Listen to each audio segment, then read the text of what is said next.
Muito bem, abra sua Bíblia em João capítulo 21, nós vamos ler o verso 25, pode subir aqui o projetor, não vamos usar mais. Evangelho de João capítulo 21, nós vamos ler o verso 25, depois vamos ir para João 20, mas antes de lermos, deixa eu dizer algo. Nós estaremos iniciando então, nesse mês, uma série de mensagens sobre os sinais, os milagres de Jesus no Evangelho de João, e assim a gente vai aprender algumas verdades espirituais que se aplicam na nossa vida hoje, resgatando milagres e maravilhas que o Senhor realizou no passado e que Ele pode fazer nas nossas vidas, nas nossas casas, na nossa igreja, no meio da nossa congregação e também na cidade de São Paulo. O evangelista João registrou 7 dos muitos milagres que Jesus realizou quando andou sobre a face da terra, e aqui nós temos algo muito interessante que diz em João 21, 25, o seguinte: há porém ainda muitas outras coisas que Jesus fez, e se cada uma das quais fosse escrita, cuido que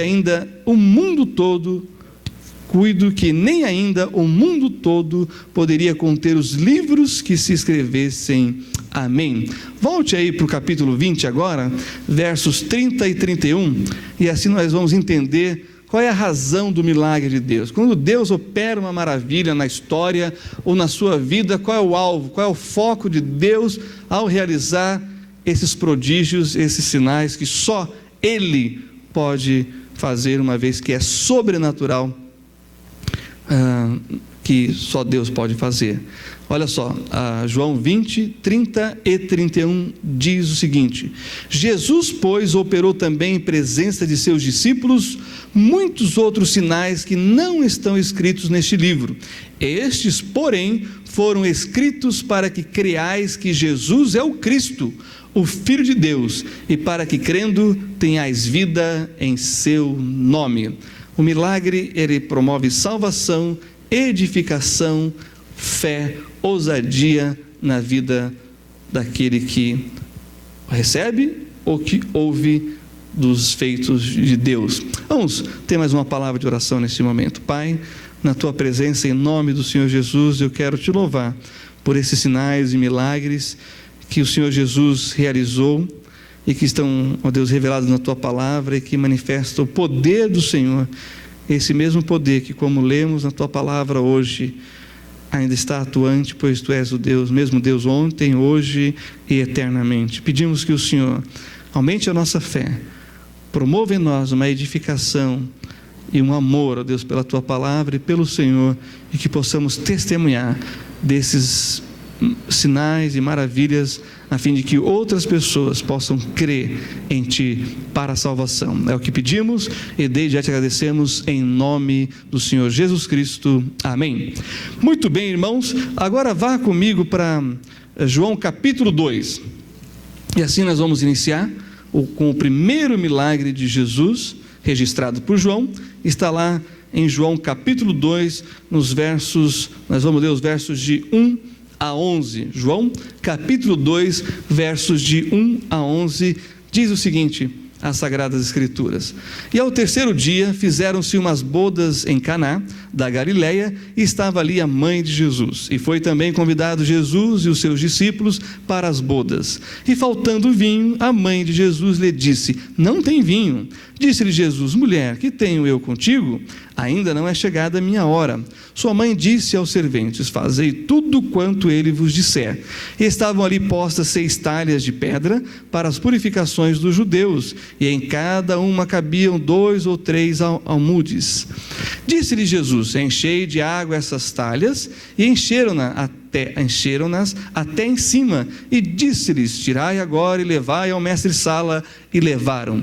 E logo que o mestre-sala provou a água feita vinho, não sabendo de onde viera, se bem que o sabiam os serventes que tinham tirado a água, chamou o mestre-sala ao esposo e disse-lhe: todo homem põe primeiro o vinho bom, e quando já tem bebido bem, então o inferior, mas tu guardaste até agora o bom vinho. Jesus principiou assim os seus sinais em Caná da Galileia e manifestou a sua glória, e os seus discípulos creram nele. Aqui nos versos 1 e 2, nós temos as bodas que eram celebradas com um banquete e podiam durar até 7 dias, de acordo com a posse das famílias, coisa que a gente não vê mais isso hoje, né? Hoje nós vamos em festa de casamento, dura uma noite só e o casal fica o ano inteiro pagando a conta. A não ser uns casamentos no interior, em fazenda, que se mata o boi, e aí come 3 dias. Olha que maravilha um casamento desse, né? Está em escassez também, mas em alguns interiores ainda existe casamento assim. Eu acho muito interessante, os americanos, eles têm 2 motivos, em 2 ocasiões eles se reúnem alguns dias, em casamento e em funeral, né? Impressionante, não acaba nunca casamento nem funeral nesses filmes, né, norte-americanos, mas é um momento. Eu tenho percebido isso, a minha família é muito grande, nós temos 12 tios de um lado e 12 do outro, imagina. E aí quando a gente se encontra ou em casamento ou em funeral. Bom, aqui é algo muito importante, muito gostoso, é um casamento, é uma festa, e provavelmente a mãe de Jesus estava envolvida nos preparativos, porque ela tinha algumas informações que nós vimos e lemos no texto, quando acabou o vinho. E aí então o verso 1 e 2 confirma isso, dizendo, e vou ler novamente aos irmãos, e ao 3º dia fizeram-se umas bodas em Caná. Olha, já tinha então outros dias de festas aí, não é? E estava ali a mãe, e foi também convidado Jesus e os seus discípulos para as bodas. Um detalhe importante aqui é que Jesus ele ia em lugares que ele era convidado, não é? E os lugares públicos ele se fazia presente sem ser convidado, uma vez que não precisava dessa formalidade. Isso é interessante, o Deus Criador dos céus e da terra precisando ser convidado para estar em casamento. Não é de se admirar, que lá em Apocalipse 3, 20, a Bíblia diz que ele está à porta de uma igreja, batendo na porta para poder entrar. Então nós temos que pensar nisso. Deixa Jesus ser sempre o seu convidado número 1 na lista de casamento, né? Irmã Jael e o Christopher aí, Jesus, o primeiro convite tem que ser para Jesus. Tá certo? E os próximos aí que vão se casar, não se esqueça disso, Jesus tem que ser o primeiro convidado. Nos versos 3 e 4, nós temos um diálogo aqui que é bem curioso e que talvez na tradução se perca todo o hebraísmo e até mesmo no grego, que é o texto original que foi escrito, se perca a profundidade desse diálogo. Diz assim, os versos 3 e 4: e faltando vinho, a mãe de Jesus lhe disse, não tem vinho. É impressionante, as mulheres sempre sabem o que tem e quando não tem, e o que precisa comprar. Aí ela pede para o marido comprar alguma coisa e fala, anota. Ele fala, não vou anotar porque eu já guardei. Aí quando chega lá e lembra que está faltando alguma coisa, mas não sabe o que é, liga. E quando não liga, não traz tudo que foi pedido para ser levado. Então, é uma experiência que todos nós, homens, temos e já passamos por isso, né? Então, percebam que a mulher, no caso Maria, já tinha identificado que faltou alguma coisa aqui, não é verdade? E o verso 4, então, disse-lhe Jesus, mulher, que tenho eu contigo, ainda não é chegada a minha hora. Esse diálogo aqui revela algumas coisas importantes. Primeiro, que essa palavra mulher, que nós só foi traduzida para mulher, é mulher mesmo em grego, só que ela tem uma outra conotação. Ela é uma forma mais carinhosa, e aqui não ficou tão carinhoso, né, nossa tradução em português, porque chamou a mãe de mulher, né? Então, uma pena, mas é o que está escrito mesmo, só que no grego, na expressão idiomática, é uma forma, porque tem várias palavras para mulher no grego, e nesse caso aqui, no português, nós não temos. E se traduzisse como mãe, não seria a palavra ainda correta, porque não é mãe, é mulher, só que uma mulher num sentido mais respeitoso e carinhoso, que infelizmente para nós no português não soou muito bem. Mas não se sinta empobrecido com o português, porque existem palavras somente no português profundas que não existe nenhuma outra língua no mundo. Por exemplo, saudade. Não existe essa palavra que tanto expressa, né? Um sentimento tão profundo, tão especial. Não existe nenhuma outra língua. Então, isso acontece com as línguas no mundo. Mas, voltando a atenção para esses dois versos, o que está sendo tratado aqui? Primeiro, que havia uma relação de intimidade entre mãe e filho e mãe. Não é verdade? Isso é uma coisa que a gente tem que manter. Intimidade, sem, contudo, perder o respeito. É isso que o texto está mostrando para a gente aqui. Em segundo lugar, Maria sabia quem era Jesus. A expressão ainda não é chegada a minha hora, Jesus disse para Maria. Então ele também não tinha dúvida de que ela sabia quem ele era. E aqui é uma relação muito interessante, porque você tem aqui Jesus, o filho de Maria, mas o Senhor e Salvador de Maria. Como que lida essa questão? É mais ou menos quando você tem um filho que é médico, e aí a mãe, né, vai tratar com um filho que é médico, aí ele dá o diagnóstico, fala o que tem que fazer, aí ela fala assim: não, filho, eu não quero que você seja meu médico, quero que você seja meu filho. Mãe, seu filho eu vou ter que tirar o jaleco, nós vamos ter que sair e ficar lá na recepção, mas aqui da porta para cá eu sou o médico e é assim que você tem que fazer. Então, é difícil essa situação, né? Muito mais no caso de Jesus, Deus encarnado, Senhor e Salvador de Maria. Como é que fica essa questão? Bom, uma outra coisa que se destaca aqui também, que é muito importante a gente pensar, é que também essa ainda não é chegada a minha hora, revela o sofrimento, a morte de Cristo, a sua ressurreição, glorificação e ascensão ao céu. E nesse momento, então, que vai acontecer esse aspecto, Jesus vai honrar a sua mãe, vai cuidar dela, vai dar para ela um filho adotivo. Olha que coisa impressionante. Ele vai virar para João e vai dizer: cuida dela como a sua mãe. Então, que interessante, Jesus pensando em Maria até mesmo no seu caminhar para a cruz e a morte. Isso é realmente um exemplo que deve ser seguido. Mas tem uma outra coisa aqui que eu quero destacar, que esse comentário de Jesus fala da transição em que Jesus deixa de ser filho, no sentido, né, deixar de ser filho no sentido de que ela não vai ser mais a mãe, mas no sentido de que agora ele tem um ministério a ser seguido, um caminho a ser percorrido, e isso é um período de transição. Porque, irmãos, cá entre nós não criamos os filhos para nos servir para sempre. Nós criamos nossos filhos para o mundo, não no sentido negativo, mas no sentido positivo. Mas é tão bom quando eu descobri que eu podia falar para meu filho assim: pega a água gelada para o papai, leva o sapato e traz o chinelo. Você pode. Nossa, que fantástico é isso, porque eles fazem isso, né? Mas chega uma hora que eles vão crescer e não vão fazer mais. Essa que é a grande verdade. Nós não estamos criando ele para nós, né? Olha, eu te dei isso, te dei aquilo, agora então você vai ter que pagar com juros e correção monetária. Não existe essa relação entre pai e filhos. Embora os nossos filhos, em determinados momentos, vão nos servir muito, e depois de adultos ainda vão continuar servindo, mas de uma outra maneira. Então é um período de transição aqui. Tem gente que tem que cortar o cordão umbilical, irmãos. Eu estava naquela expectativa para cortar o cordão umbilical do Gabriel, mas ele estava saindo e resolveu voltar. Aí foi um desespero total, e aí eu não pude cortar o cordão umbilical, porque eles tinham alguns minutos para tirar a criança e fazer o procedimento. Então eu perdi a oportunidade de cortar o cordão umbilical. Mas vai chegar uma hora que a gente vai ter que cortar o cordão umbilical emocional, não é?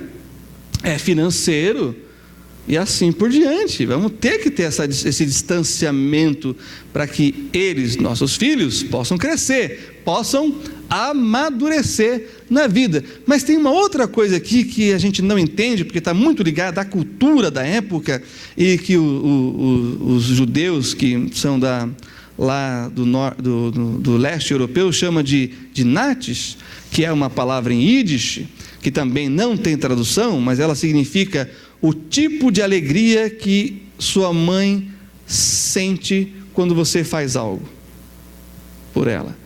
O que quer dizer isso? Quer dizer que o Senhor Jesus, ao falar dessa maneira, está trabalhando aqui de forma interventiva, né, na vida de Maria, de que ela não deve esperar que Jesus manifeste o seu poder, o seu maravilhoso poder, para satisfazer o desejo dela. Isso aqui é complicado, né? Quando essa hora chega, né, dos filhos dizerem para os pais, né? Eu não posso fazer isso, eu não posso fazer aquilo, eu não tenho condições, ou não é o momento, e os pais estão pedindo, implorando e fazendo chantagem emocional, né? Os pais são bons para fazer esse negócio aí, né? Chantagem emocional com o filho, né? Então tem que tomar cuidado com isso. Então Jesus está cortando isso daqui. Por quê? Porque, irmãos, isso é tendência natural nossa. Se você tem um filho que tem um talento, um dom especial, o que você quer fazer? Quer mostrar para todo mundo: olha aqui o meu filho, olha aqui meu filhinho, 2 aninhos já aprendeu a ler e escrever, olha que maravilha, isso é um fenômeno, acima da média. Todo mundo, você quer falar isso para todo mundo, mas calma aí, qual é a razão, qual é o motivo? Então Jesus está dizendo: olha, vai com calma, né? Eu dotei os seus filhos com talentos e dons diferentes, cada um é diferente do outro, tem dons específicos, vai servir, mas você não precisa ficar exibindo.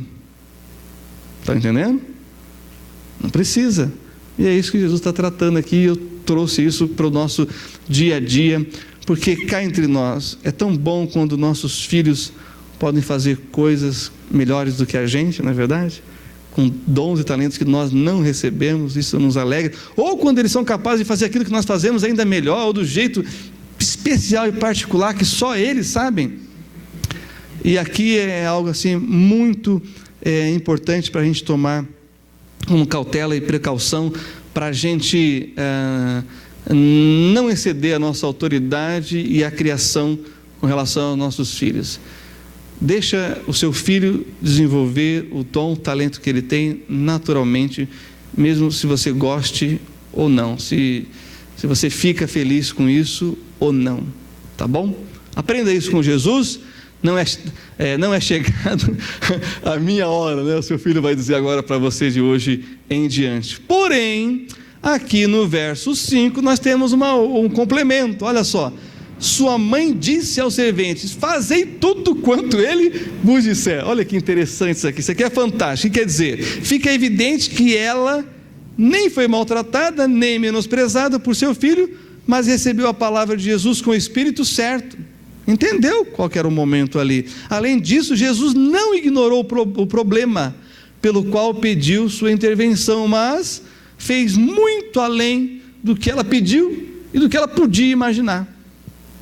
Então deixe o seu filho te surpreender através do dom e talento que Deus já deu para ele, ou de coisas de talentos e dons que você tem, que ele recebeu também, habilidades que eles herdaram de vocês. E você sabia que no judaísmo só tem 2 situações em que a pessoa não sente inveja da outra, segundo o judaísmo: quando o filho supera o pai, ou quando o aluno supera o professor. Essas são as 2 situações que o ser humano não tem inveja. E bom, a gente espera que seja assim, né? Quando o filho supera o pai, você não tem que ter inveja, você tem que ter admiração. E quando o aluno supera o mestre, o professor tem que ficar feliz, ele conseguiu transmitir tudo aquilo que ele desejou, e o aluno então pôde superá-lo naquilo que ele absorveu do mestre. Mas a fonte continua sendo nós, os pais, porque é nós que fazemos os filhos, não é verdade? Então, sempre nós vamos estar sendo beneficiados com o sucesso dos nossos filhos, e vamos sofrer com os insucessos e os fracassos deles também, como nossos pais sofreram com os nossos. Mas vamos continuar seguindo a vida, porque no final Deus tem surpresa para cada um aqui, e o texto mostra isso. Versos 6 a 8 fala de uma questão aqui também cultural. E estavam ali postas 6 talhas de pedra para as purificações dos judeus, e em cada uma cabiam 2 ou 3 almudes, e aí que equivale a 20 litros de água. Calcula aí 6 vezes, como é que é? 6 vezes 12, 120 litros. Disse-lhe Jesus: enchei de água essas talhas, e encheram-nas até em cima, e disse-lhes: tirai agora e levai ao mestre-sala, e levaram. Então, é isso aí. A purificação eram águas para fazer a oblação, que é lavar as mãos, os pés, lavar o rosto, para entrar dentro de casa ou para comer algo. Isso aqui é muito importante. Na época da peste negra, que a Europa foi dizimada, não é? Os judeus foram os menos afetados. Por quê? Porque eles se lavavam antes de comer. Aliás, eles tomavam banho, coisa que o europeu não fazia. Vocês sabem da Elizabeth, aquela rainha que estava polindo a cara com mármore, né, com pó de mármore? Quando ela morreu, tinha 3 centímetros de sujeira na pele dela. Porque chegou um momento que os europeus acharam que tomar banho fazia mal, porque abria os poros e aí então podia entrar alguma infecção, algum vírus, sei lá o que poderia entrar. Então pararam de tomar banho e aí deu no que deu. Então essa questão da higiene é algo importante e é mostrado aqui. Então com essa água eles usavam para se lavarem e assim então estarem religiosamente adequados para comer e estar dentro da casa. Eu não sei se você é daquela época em que entrava na casa de tio da minha mãe, depois que encerava, tira o sapato, deixa lá fora, tem que estar descalço. Vocês são dessa época? Hoje não precisa mais disso, tem cera líquida. Quem é que brincou em enceradeira? Levanta a mão. Você brincou com enceradeira? Nossa, era o máximo a enceradeira. Que legal. Várias pessoas aí, né, nessa época tão gostosas da enceradeira. Muito bom. Hoje não tem mais essas coisas, perdeu a graça, até para limpar a casa não tem mais muita graça. Bom, mas voltando aqui para o texto, versos 9 e 10, temos algo interessante. Olha só a declaração do mestre Sala, que é o organizador da festa, a pessoa que está ali responsável tal para fazer todo aquele procedimento. Diz assim, 9 e 10. E logo que o mestre Sala provou a água feita vinho, não sabendo de onde viera, se bem que o sabiam os serventes que tinham tirado a água, chamou o mestre Sala ao esposo e disse-lhe: todo homem põe primeiro o vinho bom, e quando já tem bebido bem, então o inferior, mas tu guardaste até agora o bom vinho. Isso aqui é maravilhoso, irmãos, e daqui nós tiramos algumas lições espirituais profundas para as nossas vidas, né? Que desse milagre de água transformada em vinho, nas bodas de Caná, alguns ensinamentos. Primeiro, uma discussão, né? Alguns discutem se a água transformada em vinho era alcoólica ou não. Quando olhamos para a Bíblia Sagrada, fica claro que existe todo tipo de bebida, bebida forte, bebida com fermentada, bebida com acréscimo de álcool, e aí já é né? E aí quando você olha para as pessoas dadas ao vinho na Bíblia, ou a bebida forte na Bíblia, você não tem boas histórias. Noé bebeu, ficou embriagado, o filho mais novo olhou para ele com sensualidade, e aí a coisa desandou para o terceiro filho. Ló foi embriagado e teve 2 casos de incesto. Então, quando você vê na Bíblia bebida forte e o ser humano, aí, irmãos, pode saber que a coisa vai desenrolar, e eu não tenho dúvida que não exista que tenha uma só sequer família aqui que não tenha problema com alcoolismo. Tem sempre alguém com problema com alcoolismo. Aliás, também os rabinos dizem o seguinte, que depois que Deus criou o jardim, né, e fez a videira, o diabo foi lá e jogou o álcool em cima. Então tem uns ditados assim, para justamente afetar a criação de Deus. E ouvindo o Dr. Flávio de Kovács, ele falou que o homem sempre buscou atenuar os seus sofrimentos, né, os sofrimentos da vida que é intrínseco ao ser humano. Então essa bebida e o uso de drogas sempre foi muito utilizado pelo ser humano, né? Então o pessoal já tomou todo tipo de chá, já mascou tudo coisa que existia e assim por diante. E isso é uma constatação fatídica, real, não tem como fugir disso. O ser humano tenta amenizar o seu sofrimento com artifícios. E aí então um pastor evangelizando uma pessoa que tinha problema com álcool perguntou, né? A gente tem que fazer perguntas para saber as coisas, para entender as coisas. Por que você bebe? Aí o camarada falou assim: eu bebo para afogar as mágoas.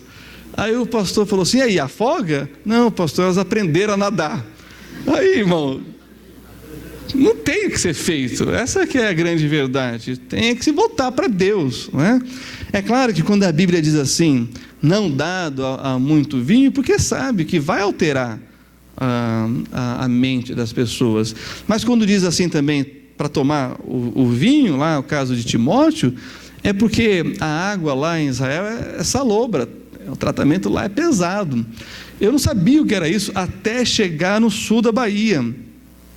Então eu fiquei hospedado numa casa que era só água mineral. Eu falei, puxa, os irmãos aqui, né, gostam de coisa saudável. E eu perguntei, por que é só água mineral que vocês tomam? Porque a água aqui é salobra, ninguém aguenta beber. Então Israel era assim a água. Então o que se fazia? Pegava o vinho e diluía na água. E quebrava então, né, o sódio e o sal da água com o vinho que é mais ácido. E aí, está explicado então. Porém, eu também descobri com uma família de uma igreja que nós congregamos, em que a irmã, ela fazia suco de uva natural. E olha que interessante, cada um responde de um jeito ao organismo, né? E a irmã então tinha assim, abaixava a pressão, ela sentia meio zonzo, sabe essa sensação de embriaguez? Quem já teve sabe o que eu estou falando. E aí então ela um dia falou, não sei quem, a pessoa falou, mas por que você está tomando então um suco de uva natural, assim, sem adição de água? É isso que está acontecendo com você. Aí ela passou então a colocar água no suco de uva, hein? Natural, e pronto, resolveu o problema. Isso só para ilustrar que se nós corremos o risco de ter a nossa mente afetada com essas coisas, nós devemos ter a abstinência, né? Como diz o pessoal nunca o primeiro gole, porque cá entre nós os malefícios são gigantescos. Certa vez um homem falou desse texto para uma pessoa que bebia, aliás, estava evangelizando uma pessoa que bebia, e aí o homem disse, mas Jesus transformou a água em vinho. Ele falou, eu vou te mostrar o que esse milagre realmente significa. E levou o homem para a casa dele, né? E falou, está vendo essa mesa que eu tenho, esse estofado que eu tenho aqui na sala? Antes era uma mesinha bem vagabundinha, mas tinha a cachaça em cima. Está vendo aquele canto ali onde está aquele piano? Pois é, não havia o piano porque a gente não tinha experimentado o Evangelho na nossa vida. Mas depois que o Evangelho entrou na nossa vida e eu deixei de ser um alcoólatra, aí sim a minha vida foi transformada da água para o vinho. Então agora o que você está vendo aqui é uma prosperidade que Deus traz na vida de todo aquele que crê no Evangelho do Senhor Jesus Cristo. Em segundo lugar, e aí nós vamos para as aplicações, de fato, é para manifestar a glória de Deus, o milagre de bodas de Caná. Olha só o verso 11. Jesus principiou assim os seus sinais em Caná da Galileia e manifestou a sua glória, e os seus discípulos creram nele. Como é que Deus continua fazendo milagres hoje? Talvez não tão grandiosos como esse aqui, no sentido de ter essa transformação de água para o vinho, mas através da sua vida, através da maneira como você tem lidado com as coisas, por causa do Evangelho no seu coração. Esse é o milagre que Deus opera. Quando a gente que é capaz, né, de usar o dom e talento que Deus nos deu para o mal, usamos para o bem. Quando você tem a oportunidade de fazer o mal e faz o bem. Quando você manifesta o amor de Deus na sua vida, amando, cuidando, zelando, são pequenos milagres que Deus está fazendo na sua vida para manifestar a sua glória. E como diz o finalzinho do verso, e os seus discípulos creram nele. Quando Deus realiza algo sobrenatural nas nossas vidas, é para que Ele seja glorificado e que outras pessoas aceitem Ele como Senhor e Salvador. Então, quando você tem um testemunho a contar, é para inspirar fé naquelas pessoas com quem você trabalha, nas pessoas da sua família, para que elas ouçam o Evangelho e venham a crer. É por isso que Jesus vai dizer lá em João 7,37, se alguém tem sede, venha a mim e beba. Ou lá em João 4, né, quando ele está com a mulher samaritana, ele diz: olha, se você tomar essa água, você vai voltar a ter sede, mas se você tomar da água que eu tenho, você nunca mais terá sede. Então, esse milagre de transformar água em vinho, Deus faz nas nossas vidas, para que outras pessoas, ao ouvirem o nosso testemunho de salvação, possam também crer em Jesus Cristo como seu Senhor e Salvador. E aí uma outra situação que eu quero colocar para os irmãos é o seguinte: quando o mestre Sala chamou, né, o esposo e disse: olha, as pessoas geralmente colocam o inferior primeiro e você colocou o bom por último, depois. Não, você colocou, foi bom no início e, aliás, o inferior por último. Você não, você serviu bom no começo e serviu melhor no fim. Irmãos, isso aqui é uma verdade espiritual que às vezes a gente, por causa do imediatismo, da correria do dia a dia e dessa geração do instantâneo que nós estamos vivendo, é café instantâneo, é comida instantânea, é tudo instantâneo, a gente quer as coisas para ontem, não é verdade? Vai trabalhar em certos departamentos aí que não tem planejamento, o pessoal quer tudo para ontem, mas ontem não planejaram nada, nem anteontem, mas fica nessa coisa do urgente, do desespero. Mas por quê? Porque é uma cultura isso que nós estamos vivendo, tudo é rápido, tudo agora até para comer é fast food, né? Eu gostei quando eu fui convidado para ir para casa de uns irmãos aqui, um casal, e falou assim: pastor, é slow food. Que legal isso, nunca tinha ouvido um negócio desse. Ouvi o fast food, mas o comer devagar, ou seja, saboreando, conversando. Calma aí, nós temos vários pratos aqui, e nós vamos comer um pouquinho de cada, mas nós vamos conversar, nós vamos, né, falar da infância, vamos falar de futuro, vamos falar que estamos vivendo agora, e comendo em torno da mesa.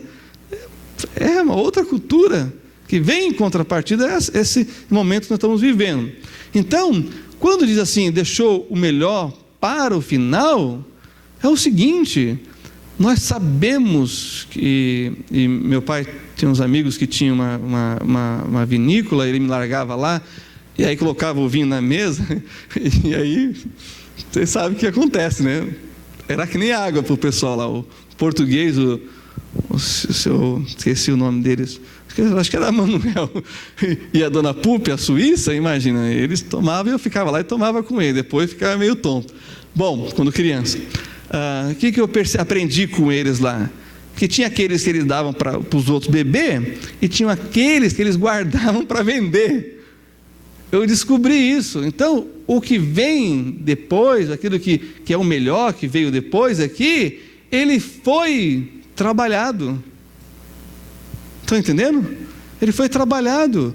Para que nós tenhamos o melhor que vai vir, temos que trabalhar hoje, temos que preparar agora, cuidar agora, porque no tempo certo ele vai estar pronto para ser bom realmente. Porque assim como o vinho, né, precisa de um tempo, as nossas vidas também, para alcançarmos a maturidade, nós precisamos de um tempo. Então, quando ele diz que deixou para o final, guardaste até agora o bom vinho para aquele momento, é Deus ensinando algumas coisas para a gente em pleno século 21. Talvez tudo que você quer para ontem vai ser na qualidade do ontem, mas aquilo que você quer para um tempo determinado e você começa a cuidar agora, cultivar agora, naquele tempo determinado, vai valer realmente de tal maneira que vai surpreender, não só você, não é? E você vai ficar feliz, satisfeito com isso, mas as pessoas ao seu redor. Qual é o milagre que Deus precisa fazer na sua vida nesse dia? O que Ele tem que transformar de água em vinho? Feche seus olhos, fale com o Senhor e deixe Deus te surpreender com o melhor que Ele tem para a sua vida. Pai, em nome do Senhor Jesus Cristo, nós queremos te agradecer pela Tua palavra que mostra como nós podemos tirar o maior proveito de tudo aquilo que o Senhor tem nos dado, sobretudo da vida, que é esse dom maravilhoso, e que o Senhor nos faça entender todos os Teus desígnios e propósitos, a fim de que tudo aquilo que precisa ser cultivado na nossa vida possa ser feito, ó Deus, de forma carinhosa, com dedicação, seja a nossa família, seja a nossa vida profissional, seja o que for que o Senhor tem colocado nas nossas mãos para fazermos, que possamos fazer o melhor e que o Senhor nos ajude a transformarmos água em vinho, começando, ó Deus, através das nossas próprias vidas, que nós possamos ter sabor, cor, e que possamos ser de forma espiritual atraentes para aqueles que estão, ó Deus, sedentos nesse mundo e que têm se entupido de tantas coisas para, ó Deus, satisfazer uma necessidade que só pode ser preenchida pelo Senhor e pelo Teu Espírito Santo. Pedimos essas coisas e desde já te agradecemos por tudo, em nome do Senhor Jesus Cristo. Amém. A Bíblia diz assim, para terminar: não vos embriagueis com o vinho em que há contenda, mas enchei-vos do Espírito Santo. Que Deus abençoe, um bom domingo, uma boa semana para cada um dos irmãos. Estaremos de volta para adorar ao Senhor à noite. Deus abençoe, boa semana, bom domingo.